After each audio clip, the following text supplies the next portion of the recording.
The massive crystal dome of the Galactic Combat Arena stretched across the red sand dunes of Zephyr Prime, like a giant glass bubble. Inside, 50,000 alien beings from across the galaxy filled the seats, chattering in hundreds of different languages.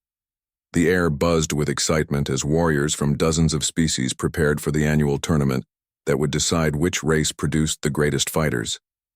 Commander Vextar stood on the main platform, his green scales catching the light from the arena's artificial suns.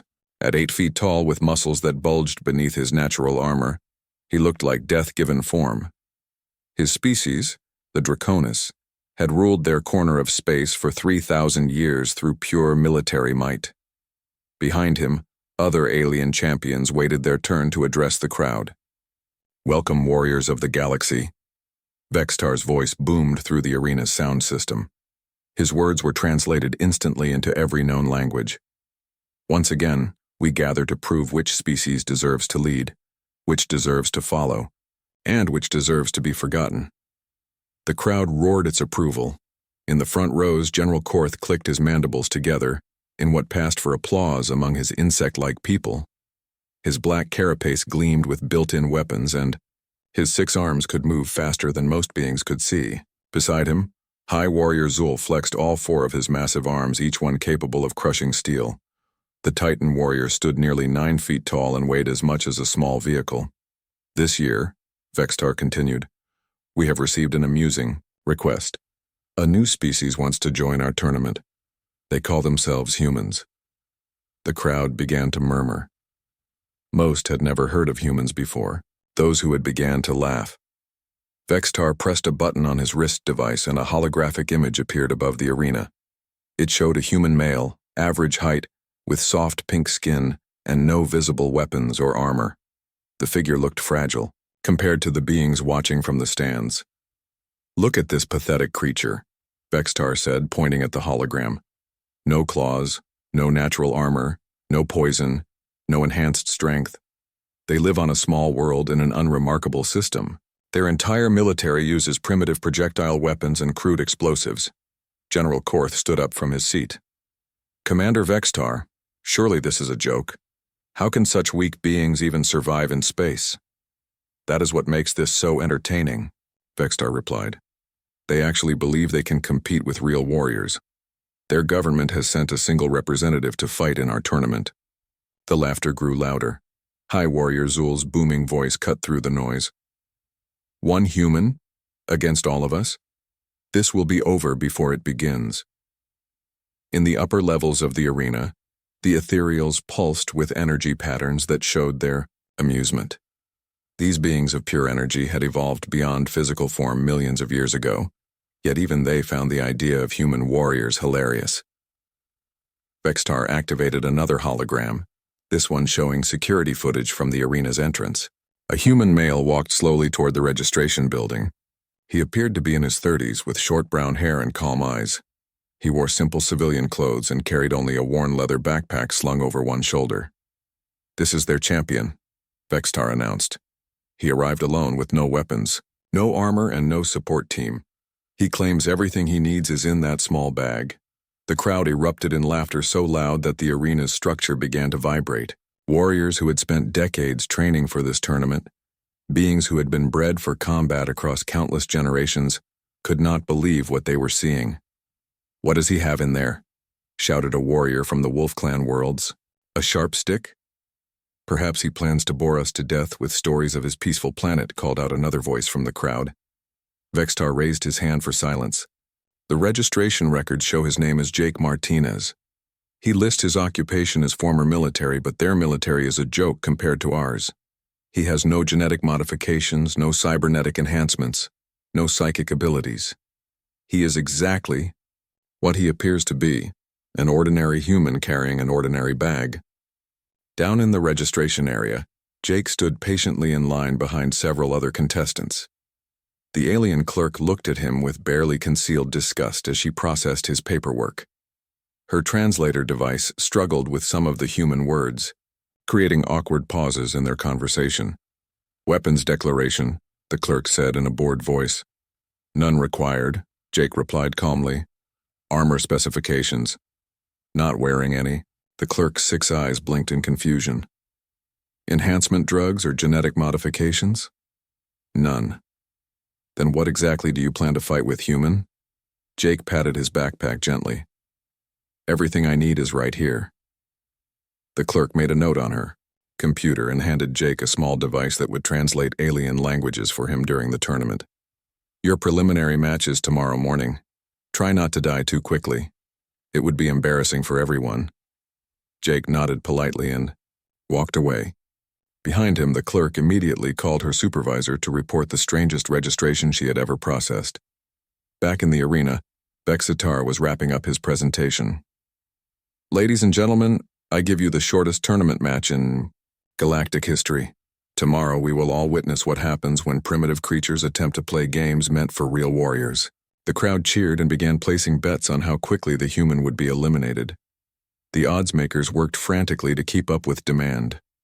Most aliens were betting that Jake would surrender before the match even began. Others wagered on whether he would survive the first 10 seconds. In the luxury boxes reserved for government officials and military leaders, conversations turned serious. Admiral Kex of the Star Federation spoke quietly with his advisors about this new species, called humanity. If they were foolish enough to send a single warrior with no equipment, perhaps their entire civilization was ripe for conquest. General Vorex of the Machine Empire calculated the resources that could be extracted from human worlds if they proved as weak as they appeared. His cybernetic brain ran thousands of scenarios, all ending with human subjugation. Only one being in the entire arena seemed troubled by what they had seen. Empress Nixera of the Stellar Dominion sat in silent meditation, her energy form flickering, with patterns of deep thought. Something about the human's calm confidence disturbed her in ways she could not explain. As the presentation ended and the crowd began to disperse, Jake found a quiet corner of the arena complex and sat down to review his notes. He pulled a small notebook from his backpack and studied the information he had gathered about tomorrow's opponent. Around him, alien warriors twice his size walked past, pointing and making jokes in languages he could not understand. Jake ignored them all. He had work to do, and tomorrow would come whether he was ready or not. In his backpack, simple tools waited patiently for their moment to change everything the galaxy thought it knew about human beings. The morning sun cast long shadows across the arena floor as Jake walked through the competitor entrance. His footsteps echoed in the empty corridor, while maintenance crews prepared the fighting area for the day's matches.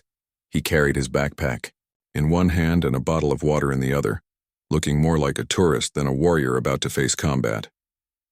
In the preparation rooms, his opponent was going through final equipment checks. Brutus Kane stood 7 feet tall and weighed 300 pounds of pure muscle. His people, the Forge Worlders, had spent generations turning their bodies into living weapons through genetic modification and cybernetic enhancement. Powered armor covered his massive frame, boosting his already incredible strength to levels that could crush concrete. The armor's computer systems ran diagnostic checks while Brutus tested his plasma cannon. The weapon could fire bolts of superheated energy capable of melting through starship hulls. His helmet display showed tactical information about the arena layout and emergency medical protocols. The doctors expected they would need them for his opponent. Target acquired, Brutus spoke into his comm system. Human designation Jake Martinez. Threat level minimal. Estimated combat duration 30 seconds or less.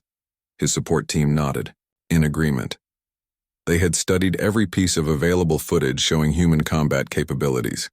Their analysis concluded that humans were among the weakest species ever to request tournament entry. The betting pools had grown so large that special regulations had been put in place to prevent the gambling systems from crashing. Jake sat quietly in his assigned preparation room, reading a book he had brought from Earth.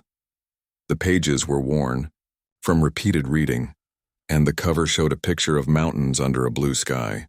Occasionally he would glance at his backpack, checking that everything remained in its proper place. A knock came at his door. The tournament coordinator entered, followed by a medical team and several arena officials. They looked nervous. "Mr. Martinez," the coordinator said, "we need to discuss your safety. Your opponent possesses capabilities that could seriously injure or kill you. We strongly recommend you withdraw from the competition." Jake looked up from his book and smiled. "I appreciate your concern, but I came here to compete. I plan to see it through." "But you have no armor, no weapons, no enhancements," one of the officials protested. "This is not a fair fight." "Fair is a relative concept," Jake replied. "I have what I need." The medical team exchanged worried glances. They had brought emergency equipment designed to treat massive trauma injuries. The humans' calm attitude made them more nervous, not less. 30 minutes later, the arena filled with spectators eager to witness what they expected to be the most one-sided match in tournament history. Alien families brought their children to see the amusing human before he was removed from competition. Vendors sold snacks and souvenirs. The atmosphere felt more like a circus than a serious combat event. Commander Vextar took his place in the announcer's booth. "Citizens of the galaxy, prepare to witness the end of humanity's foolish challenge.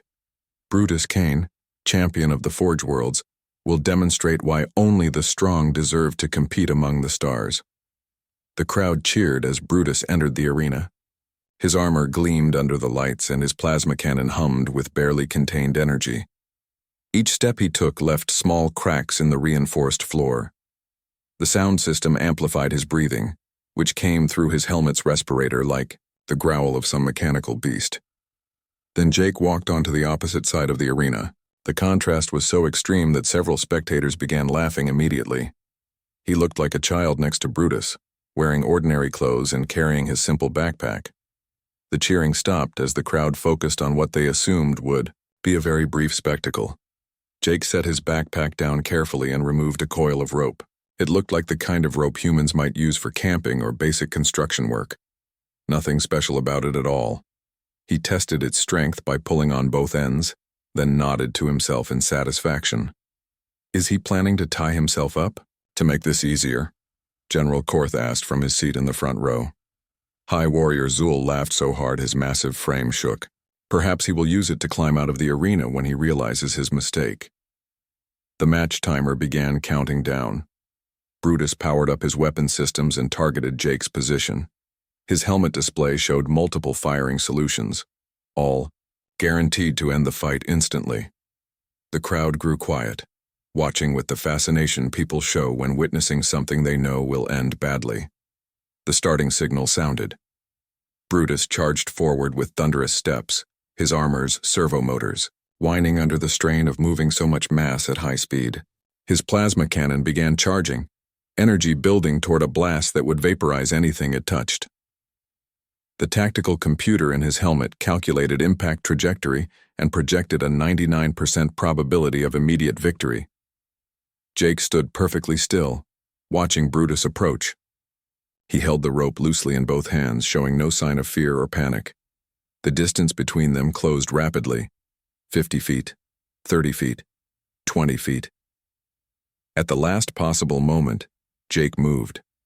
He stepped sideways with fluid precision, letting Brutus's massive form rush past him. As the armored warrior thundered by, Jake dropped to one knee and swept the rope across Brutus's path at ankle height. The rope caught both of Brutus's legs just as his right foot was lifting for the next step. Physics took over from there. Brutus's tremendous forward momentum had nowhere to go but down. His 300 pounds of mass plus the weight of his armor hit the arena floor with the sound of a small explosion. The plasma cannon fired wildly into the air as he fell, sending a bolt of energy harmlessly into the arena's shield system. Before Brutus could recover, Jake moved again. He looped the rope around the fallen warrior's arms and legs with movements too quick for most of the audience to follow. Within seconds, the massive Forge Worlder found himself bound tightly, his powered armor unable to function properly with his limbs immobilized. Brutus struggled against the ropes, his armor's servos, whining in protest, but the binding held firm, and the more he fought against it, the tighter it became. His plasma cannon had been knocked away during the fall and lay several feet beyond his reach. Jake stood up and walked over to where Brutus lay thrashing on the ground. He knelt down and spoke quietly, his words picked up by the arena's sensitive microphones. "Stop fighting it," Jake said calmly. "You're only making it worse." The rope will loosen if you relax. Brutus's helmet speakers crackled with static as he tried to respond, but his position made speaking difficult. After a few more seconds of useless struggling, he went still. Jake nodded and stood up. He walked to his backpack, coiled the unused portion of rope, and put it away. Then he looked up at the announcer's booth and waited. The arena had fallen completely silent. 50,000 beings sat in stunned disbelief, trying to process what they had just witnessed. The match timer showed 45 seconds had elapsed, from start to finish. Commander Vextar stared at the scene below, his mouth hanging open. In 3,000 years of Draconis military history, he had never seen anything like it. A primitive human with a piece of rope had defeated one of the galaxy's most advanced warriors. The silence stretched on for nearly a full minute before confused murmurs began rippling through the crowd. Jake waited patiently for the official announcement, then walked calmly toward the exit when his victory was declared. He did not celebrate or taunt his defeated opponent. He simply collected his backpack and left the arena floor as quietly as he had entered it. Behind him, medical teams rushed to help Brutus, who was uninjured, but deeply shaken by his impossible defeat. News of Jake's victory spread through the tournament complex like wildfire. Within hours, every alien warrior knew about the human who had defeated Brutus Kane, with nothing more than rope. The story grew more unbelievable with each telling, but the video footage proved it had really happened. In the competitor quarters, conversations that had been filled with laughter the day before now carried a different tone. Warriors who had been making jokes about human weakness gathered around, viewing screens, watching the match replay over and over. They studied every movement, trying to understand how such a simple technique had overcome advanced technology. Commander Vextar called an emergency meeting with his military advisors in a secure conference room deep beneath the arena. The holographic displays showed detailed analysis of Jake's movements broken down frame by frame. "Explain this to me," Vextar demanded, pointing at the screen. "How does a primitive being defeat one of the galaxy's elite warriors?" Colonel Drack, his chief tactical officer, cleared his throat nervously. "Sir, our analysts believe it was pure luck. The human happened to move at exactly the right moment. It cannot be repeated." "Luck?" Vexatar's voice carried a dangerous edge. "Are you telling me that 3,000 years of Draconis military supremacy can be threatened by luck?" The other officers shifted uncomfortably in their seats. None of them wanted to suggest that their understanding of combat might be incomplete. Meanwhile, Jake prepared for his second match in the same quiet manner as before. His opponent this time was crystalline warrior Zex from the diamond fields of Kepler, 7. Zex's people could transform their bodies into living diamond, making them nearly indestructible. When fully crystallized, they could survive direct hits from starship weapons. The match drew an even larger crowd than the first. Word had spread beyond the arena, and beings from across the planet came to see if the humans' victory had been a fluke. The betting had shifted dramatically. While most still favored Zex to win, Jake's odds had improved from 10,000 to 1 down to merely 100 to 1. Jake entered the arena carrying his backpack and a small cloth bag he had not used before. He also held what appeared to be a simple handheld mirror, the kind humans might use for personal grooming. The crowd murmured at these seemingly useless items. Zex stood 8 feet tall when in his normal form, but as the match began, his body began to transform. His flesh turned hard and clear, becoming living diamond that sparkled under the arena lights. In this form, he was virtually invincible to physical attack. The starting signal sounded, and Zex charged forward with confident steps. His crystalline form moved more slowly than flesh and blood, but what he lacked in speed, he made up for in absolute protection. Nothing Jake carried could possibly damage diamond-hard skin. Jake opened his small cloth bag and poured its contents onto the arena floor, fine sand scattered in a small pile at his feet. Then he angled his mirror to catch the light from the arena's artificial suns. As Zex approached, Jake threw a handful of sand directly at the crystalline warrior's face. The sand had no effect on Zex's diamond skin, but it stuck to his transparent surface, creating a thin layer of grit across his eyes and mouth. Then Jake began moving the mirror. The arena's powerful lighting system had been designed to illuminate every corner of the fighting area. Jake used his mirror to redirect and focus these light beams, bouncing them off the arena walls and back toward Zex. The reflected light struck the crystalline warrior's sand-covered surface and scattered in all directions. Zex found himself temporarily blinded by the intense chaotic light patterns. His diamond form, which had been his greatest strength, now worked against him. Every reflected beam created more scattered light, making it impossible for him to see his opponent clearly. Jake moved constantly, staying just outside Zex's reach, while continuing to manipulate the light with his mirror. Each time Zex tried to grab him, Jake had already moved to a different position. The crystalline warrior swung massive diamond fists through empty air, while Jake danced around him like a ghost. The crowd watched in growing amazement as the human used the arena itself as a weapon. No one had ever thought to turn the lighting system into a tactical advantage. The concept was so simple that it seemed obvious in hindsight, yet none of their greatest military minds had ever considered it. After 6 minutes of futile swinging, Zex began to tire. His diamond form required enormous energy to maintain, and the constant movement was draining his reserves. Jake waited patiently for the right moment, then threw his remaining sand in a carefully calculated arc. The sand caught Zex just as he was changing back to his normal form to conserve energy. In that moment of transition, when he was neither fully crystalline nor fully flesh, Jake struck. He used the mirror to direct a concentrated beam of light directly into Zex's eyes, temporarily stunning him. Before Zex could recover, Jake had wrapped his rope around the alien's ankles and pulled. Already off balance from the light attack, Zex fell hard to the arena floor. Jake quickly secured the binding and stepped back. The match was over. The crowd's reaction was notably different this time. Instead of shocked silence, a buzz of nervous conversation filled the arena. Some aliens were beginning to discuss the humans' methods with something approaching respect. In the competitor areas, serious conversations were taking place. General Korth met privately with High Warrior Zul and several other faction leaders. "This cannot be coincidence," Korth said, his mandibles clicking with agitation. "2 matches, 2 victories. The human is demonstrating capabilities we did not anticipate." Zul flexed his forearms thoughtfully. "Perhaps we should study their homeworld more carefully. If one human can do this, what might their entire species be capable of?" The question hung heavy in the air. For the first time since the tournament began, alien leaders were considering the possibility that they had made a serious error in judgment. Jake's third match came 2 days later against Sixra, the shadow hunter from the dark nebula worlds.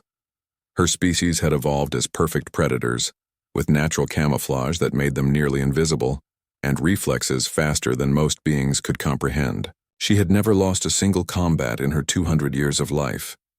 The arena was packed beyond capacity. Tickets were being traded for enormous sums as beings from across the galaxy came to witness what many now believed might be a historic moment. The humans' odds had dropped to 10 to 1 against, a dramatic shift that reflected the growing uncertainty about the outcome. Sixra entered the arena and immediately vanished from sight. Her camouflage was so perfect that even the arena's advanced sensors could barely track her movement. She became a shadow among shadows, a whisper of motion that could strike from any direction. Jake set down his backpack and removed a spool of thin fishing line and several small metal weights. He worked quickly and quietly, creating an intricate web of nearly invisible threads across a section of the arena floor. The weights served as anchors, holding the fishing line in precise patterns. The crowd watched in confusion as Jake appeared to be setting some kind of trap, but they could not understand how such thin line could possibly stop a predator like Sixra. Sixra circled her prey with the patience of a natural hunter. She could see the thin lines Jake had laid, but they seemed harmless enough. Her claws could cut through such weak material without effort. She prepared to leap directly over the trap and strike at the human from above. She launched herself into the air with tremendous force, aiming to land behind Jake and end the match with a single strike. But as she passed over the fishing line, Jake pulled sharply on one of the anchor points. The entire network of lines shifted and contracted, creating a 3-dimensional net that caught Sixra in mid-leap. The thin fishing line was stronger than it appeared, and the geometric pattern Jake had created distributed her weight evenly across multiple strands. Sixra found herself suspended in midair, wrapped in an invisible web that held her as securely as steel cables. The more she struggled, the more entangled she became. Jake walked over to where she hung helpless and spoke in the same quiet tone he had used with his previous opponents. "The line will release if you stop fighting it," he said. "Fighting only makes it tighter." After a few moments of useless struggle, Sixra went still. Jake carefully lowered her to the ground and helped untangle the fishing line. When she was free, he even offered her a hand up, which she accepted with something that might have been respect. The match had lasted exactly 6 minutes. As Jake collected his equipment and walked toward the exit, the arena fell into thoughtful quiet. This time, there was no shocked silence or confused murmuring. Instead, there was the sound of 50,000 beings trying to understand that everything they thought they knew about combat had just been challenged by a human carrying fishing line. The tournament semifinals brought changes that no one had expected when the competition began. Jake Martinez, the human who had arrived with nothing but a backpack, now faced Gorith the Destroyer, 7-time defending champion and the most feared warrior in known space. Gorith belonged to the Void Seekers, a species that had evolved in the harsh vacuum between stars. Standing 10 feet tall with skin like black metal, he possessed strength that could crack stone with his bare hands. His people had never known defeat in single combat, and Gorith himself had killed more opponents than any warrior in galactic history. The arena management had been forced to implement crowd control measures as beings traveled from distant worlds just to witness the match. Emergency seating was added, and viewing screens were set up in overflow areas throughout the tournament complex. The betting pools had grown so large that they required their own security teams to prevent fraud. Before the match, tournament officials made an unprecedented decision. They requested to inspect Jake's backpack in detail, convinced it must contain some form of advanced technology that their initial scans had missed. Jake agreed without hesitation. A team of scientists and military experts gathered in a secure examination room. They spread the contents of Jake's backpack across a metal table while advanced scanners analyzed every item. The collection looked exactly as it had during his first registration: rope, fishing line, a small mirror, sand in a cloth bag, duct tape, a basic multi-tool, some thin wire, and various small metal weights. Commander Vextar observed the inspection. Personally, his scaled face twisted with frustration. "There must be something we are missing," he growled. "Run deeper scans." The scientists complied, using equipment that could detect molecular structures and energy signatures down to the atomic level. They found nothing unusual. The rope was ordinary plant fiber. The fishing line was simple polymer. The mirror was basic glass with a reflective coating. Even the duct tape was exactly what it appeared to be. "Sir," the lead scientist reported nervously, "these items show no signs of advanced technology. They appear to be common tools that any primitive civilization might produce." General Korth stepped forward, his insect-like features sharp with suspicion. "Then how does he keep winning? There must be an explanation." "Perhaps," suggested one of the younger scientists, "the explanation is not in the tools themselves, but in how they are used." The room fell silent. The idea that simple objects could become powerful weapons through clever application was foreign to species that had relied on overwhelming technological superiority for millennia. Jake waited patiently while the examination continued. When asked about his methods, he spoke openly about basic physics principles, leverage, and environmental awareness. His explanations were so simple that they seemed almost childish to beings who commanded energy weapons and powered armor. "You use your opponent's strength against them," Jake said when pressed for details. "Every advantage can become a weakness if approached from the right angle. The bigger and stronger they are, the more momentum they have to work with." The alien. Observers exchanged glances. Such concepts were elementary, taught to children in basic education programs across the galaxy. Yet somehow this human was applying them in ways that defeated their most advanced warriors. The semifinal match drew the largest audience in tournament history. Government representatives from major powers attended in person, while billions more watched through live broadcasts. The outcome would influence diplomatic relations and military planning across known space. Jake entered the arena to a very different reception than he had received in earlier matches. Gone were the laughs and mocking comments. Instead, the crowd watched with intense focus, trying to understand what they were really seeing. Gorath's entrance shook the arena floor. Each step left cracks in the reinforced surface, and his presence seemed to drain light from the air around him. His species communicated through subsonic vibrations that made sensitive beings feel nauseated. He had never spoken to an opponent before a match, considering such interaction beneath his dignity. The starting signal sounded, and Gorath moved with surprising speed for his massive size. Unlike previous opponents who had charged blindly forward, he approached with tactical awareness, trying to corner Jake against the arena walls. Jake responded by doing something unexpected. Instead of retreating or setting immediate traps, he began moving in wide circles around the arena perimeter. He kept Gorath at a distance while pulling items from his backpack, but he did not use them right away. For 5 minutes, the two fighters engaged in what looked like a complex dance. Gorath would advance. Jake would retreat and circle. The crowd grew restless, expecting the explosive combat they had come to associate with Gorath's matches. Then Jake began to change his pattern.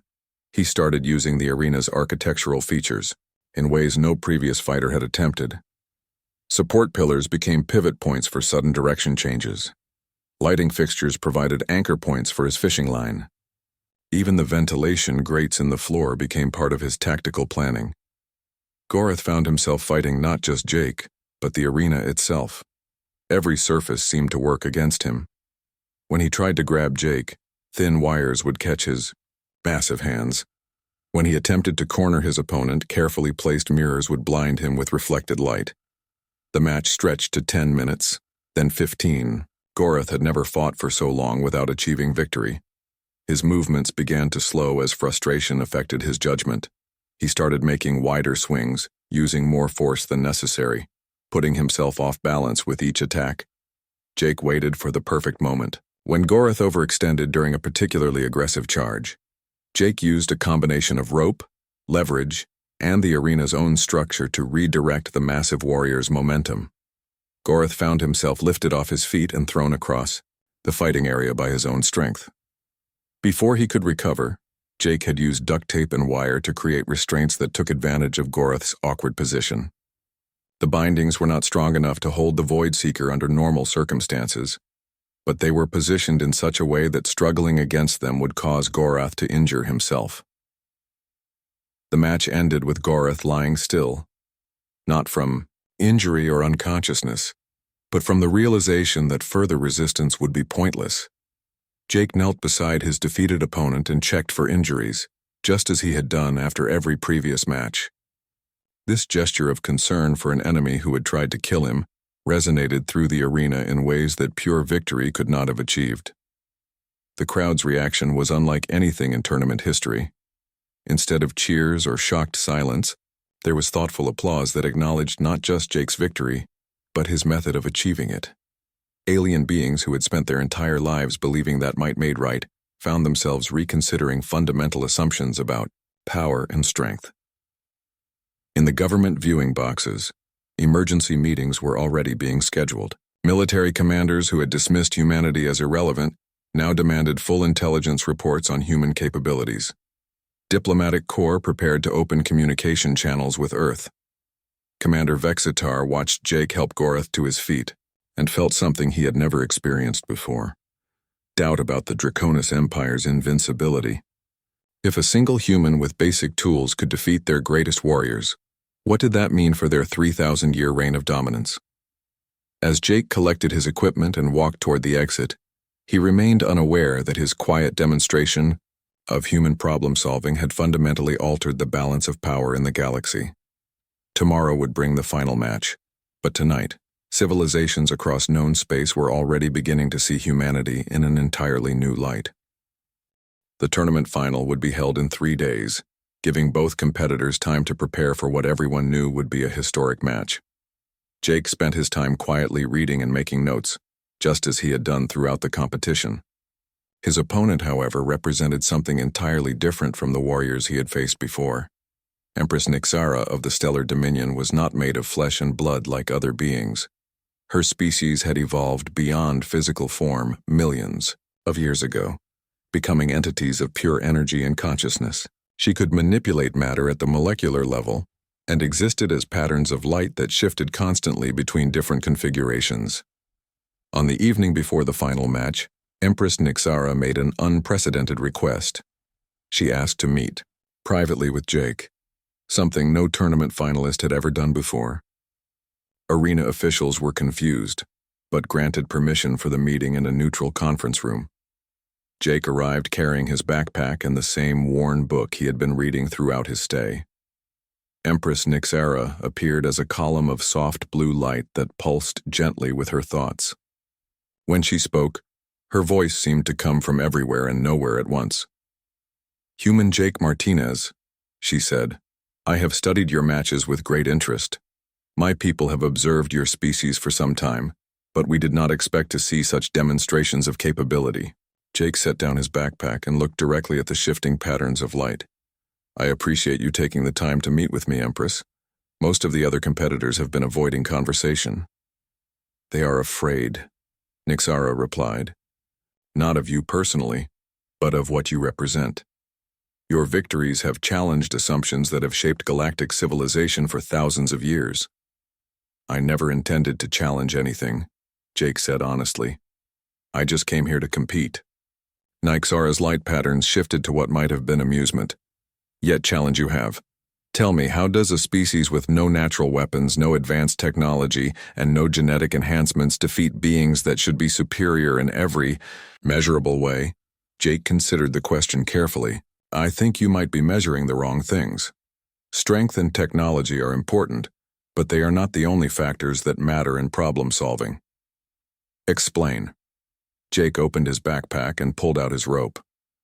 This rope represents thousands of years of human development, not because the materials are special, but because of what it teaches us about leverage, tension, and applied force. Every human child learns these principles through play. He pulled out the fishing line next. This teaches us about patience, precision, and understanding the behavior of our targets. Humans have been using similar tools for survival since before we developed written language. One by one, Jake removed each item from his backpack and explained its significance. The mirror taught humans about light and reflection. The duct tape represented repair and adaptation. The small tools showed human understanding of mechanical advantage. Each item alone is simple, Jake continued. But together, they represent a way of thinking that sees every problem as solvable if approached from the right direction. We learn to adapt rather than rely on overwhelming force. Nyxara's energy patterns grew more complex as she processed this information. Your species succeeds not through individual superiority, but through cognitive flexibility. Something like that, Jake agreed. When we encounter something stronger than us, we do not try to become stronger. We try to understand it better, then find a way to work around its advantages. And if we fought tomorrow, what would you do against an opponent who can manipulate matter itself? Jake smiled. I would probably start by trying to understand how your abilities work, then look for ways to use them against you. Every power has limitations, even if they are not obvious at first. The conversation continued for 2 hours, covering human history, philosophy, and approaches to conflict resolution. Nyxara found herself fascinated by the human perspective on problem solving. Where most species sought to overwhelm obstacles through superior capability, humans seem to instinctively look for creative alternatives. The final match drew representatives from every major civilization in the galaxy. Emergency session of O. Governing councils were scheduled immediately after the competition to discuss the implications of recent events. Military leaders prepared recommendations for new strategic approaches based on what they had learned about human capabilities. Jake entered the arena to applause rather than laughter. The crowd had come to respect his methods, even if they did not fully understand them. He carried his backpack and appeared as calm as ever, but those who had studied him closely noticed subtle signs of increased preparation. Empress Nyxera materialized in the center of the arena as a brilliant column of silver light. Her presence filled the space with energy that made the air itself seem alive. When she spoke, her voice carried the weight of millions of years of evolution. "Human Jake Martinez," she announced, "you have proven that your species possesses capabilities that we did not recognize. Today, I propose not a battle for dominance, but a demonstration of understanding." What followed was unlike any tournament match in galactic history. Instead of trying to defeat Jake through force, Nyxera created a series of increasingly complex challenges designed to test his problem-solving abilities. She generated barriers of solid energy, maze-like structures that shifted constantly, and puzzles that required both physical and mental solutions. Jake responded to each challenge with creativity and adaptation. When faced with energy barriers, he used reflection and refraction. When confronted with shifting mazes, he marked his path and tracked the patterns of change. When presented with complex puzzles, he broke them down into smaller, manageable components. The match became a conversation conducted through action rather than words.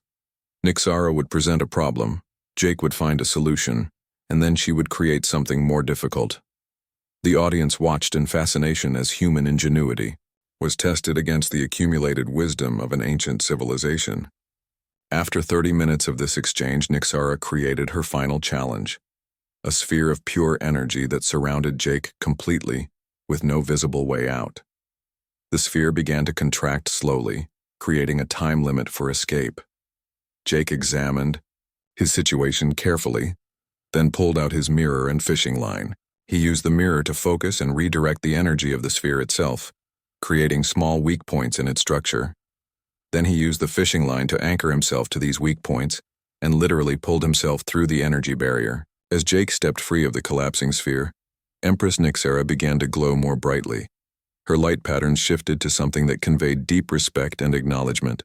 "Citizens of the galaxy," she announced, her voice carrying clearly throughout the arena, "I concede this tournament to Jake Martinez of Earth, not because he has demonstrated superior force, but because he has shown us a different way of understanding power itself." The crowd erupted in sustained applause.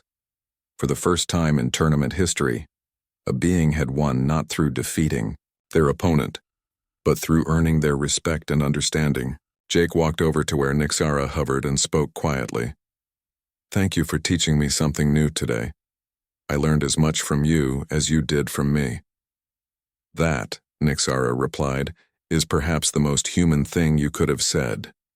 As Jake left the arena, carrying his simple backpack with the same ordinary tools he had brought from Earth, he remained unaware of the full impact of his demonstration. Behind him, the greatest military minds in the galaxy were already beginning to study human methods, not to mock them, but to learn from them. The age of dismissing humanity as weak and primitive had ended. In its place came a new recognition that sometimes the greatest strength comes not from what you are, but from how you think. And Jake Martinez, former Marine from Colorado, had changed the galaxy simply by showing up with the tools to solve whatever problems he might encounter.